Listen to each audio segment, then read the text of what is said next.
We sure have been through a lot since last February when I first started checking out Sonic's handheld adventures, from the highest of the high to the crusted over bottom of the barrel. However, I did miss some because, like all of you, I am also human as far as you know, and that means I am inherently flawed.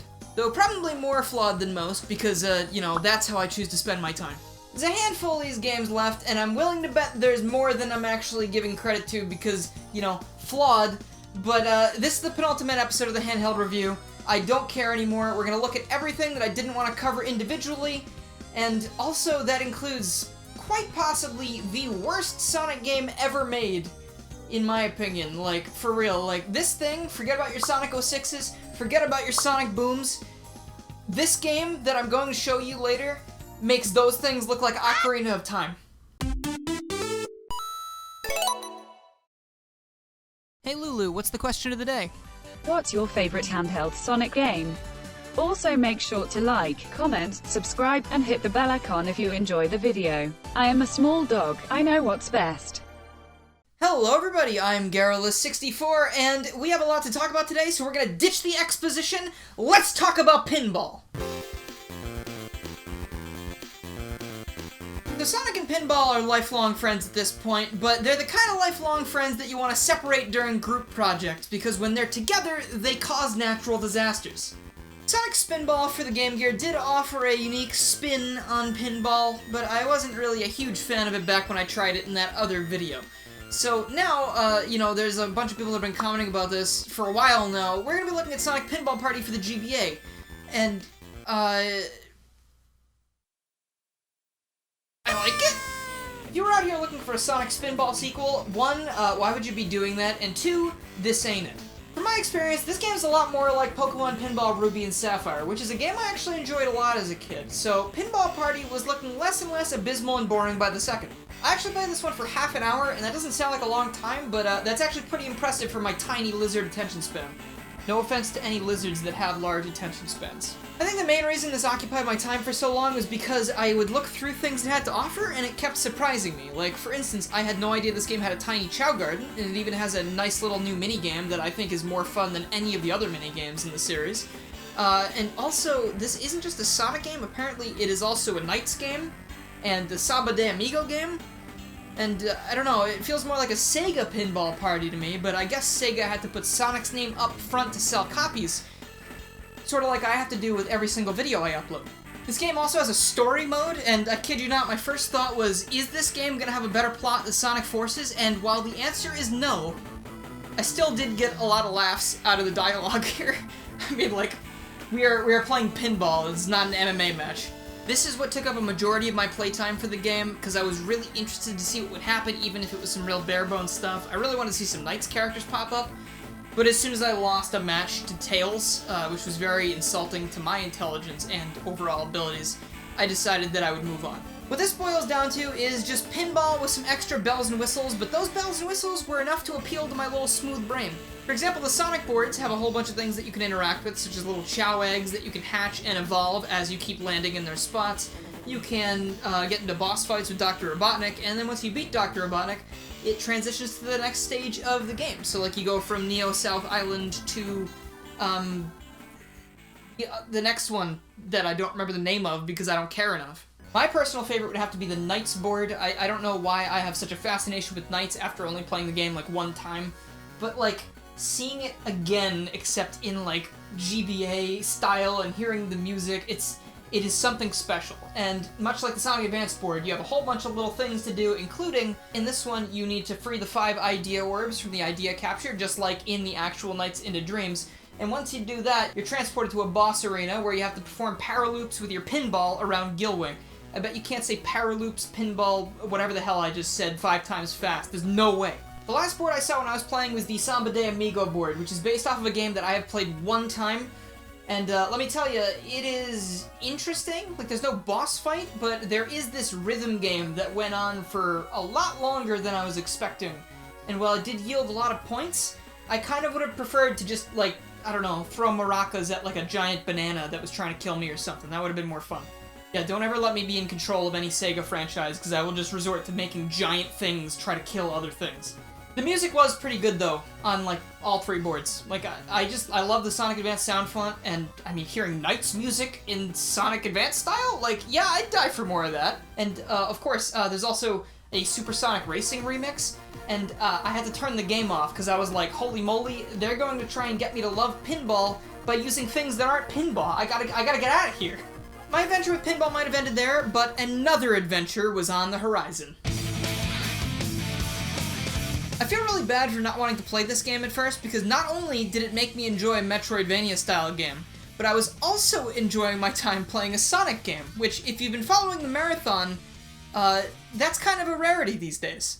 This game really reminded me of Shantae Half Genie Hero, where it's not quite like a giant open Metroidvania game, but more so one where you can return to levels once you've got new powers, and you can find new things in those levels.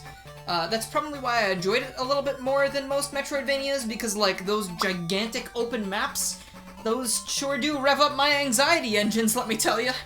Tails doesn't control exactly the way you might think he does. For example, this is one of those slower Sonic games like Sonic Labyrinth, but there's a good reason for that, because if he ran at normal speed, he'd be deader than my hope for Sonic news. And I'm not gonna lie to you guys, right now that's pretty dead. There is an item you get later on in the game that lets you speed up a bit, but again, I'd rather take it at Tails' natural pace, because living is what I'd like to continue doing.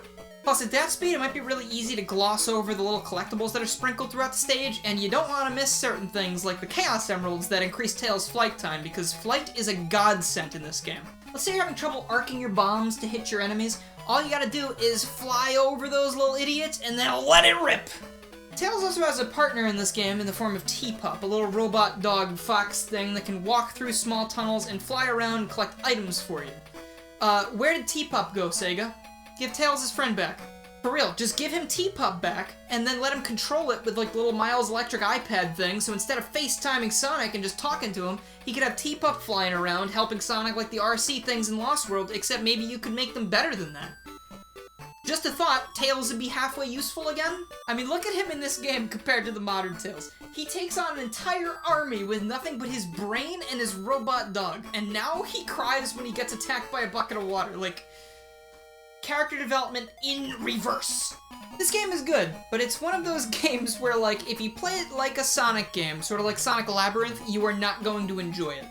If you're able to put yourself into a different mindset and enjoy this game as a game and not just what you are trying to put on it, then there's definitely something enjoyable for everybody, and I want to play it more. And I will be doing that over on my Twitch at some point. You can find the link in the description, or you can read it right there with your eyes, which is also a valid option. Maybe you could follow me there. I stream Sonic stuff sometimes. Sure, Tails is brilliant, but I really don't think even he would be able to survive this next game, because when I heard there was math involved, I almost straight up didn't want to cover it. I'm not what the kids would really call, like, a mathematician. I'm more of what, like, I guess in layman's terms, you would call a moron. Sonic X! Yeah, the one with everyone's favorite character. I kind of go back and forth on whether or not I like this show. I mean, there are certainly some really creative ideas, and how could you not like adaptations of the Sonic Adventure games? Look, they're so cool! But, you know, there also is this video game for the show that I didn't get to play because it would have cost me $80, and even for the meme, I don't really think it was worth that. You're going down, Eggman! Not so fast! You'll have to get by my greatest inventions ever! My wonderful math robot! Oh man, this is how I die, huh? So, it is indeed a math game, like I said before, but the thing I didn't know about it was what kind of math we'd be dealing with. What number comes just after 8? This is almost too much pressure. I'm gonna be strong, though, for the sake of the video. This game looks like Sonic 3 and Knuckles for some reason, and I'm not quite sure why they went with that, but it is the second best Sonic sprite style right behind Sonic Advance, so I'm not gonna question it. There's also some completely new sprites for this style here and there, and, you know, if I gotta do some math to see this new Sonic 3 goodness, sign me up. Just call me Math Man. That's not a very good name, but I was like, it'll come to me in the moment, it'll be really funny. It didn't work out. Aside from answering simple math questions, this is also a platforming game, so if you're not poking numbers with the stylus, you're jumping over them. Make sure you don't hit the wrong ones. The game also has some Sonic X-style cutscenes, albeit a little bit crunchier than you might remember, but I feel like they have some awkward charm to them, and all the voice actors come back to reprise their respective roles, which is always a plus in my opinion, and that was a joke. That was a math joke.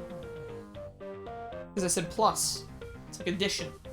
But really, I don't think there's a lot to say about this game since it's made for literal toddlers, but I can at least draw attention to this. It's Eggman's Super Sucky Machine! Super Sucky Machine! Sucky Machine! Eggman kind of a freak, though. Let's do that again sometime! If you like this video and you haven't already, please make sure you subscribe, click the bell, follow my Twitter, and join the Discord to keep up with more Sonic reviews and other things that aren't Sonic reviews, because I do a lot of things. I'd also like to give a huge thank you to my current supporters, who are VCL185, Akira the Silencer, Kaido the Samurai, Danny Lee Dauber, Mike TGC, Chaotic Mercenary, Leafstorm29, James the Demon YT, Crystal, Crazy Sean DX, Raiden Still Plays, Chaos, Ty Little Tech Guy, Zealous Indolent, Jeremy, Lucas the Tall Man, Mega Trafficone, and everyone else who's supporting me in the $1 tiers. Remember, even $1 helps out, and if you do even do that, you get access to blooper episodes and special stuff in the Discord, and it's all detailed for you, either in the card up in the corner of the screen, or if you click the join button beneath the video. Thank you guys so much for watching, and I will see you guys next time.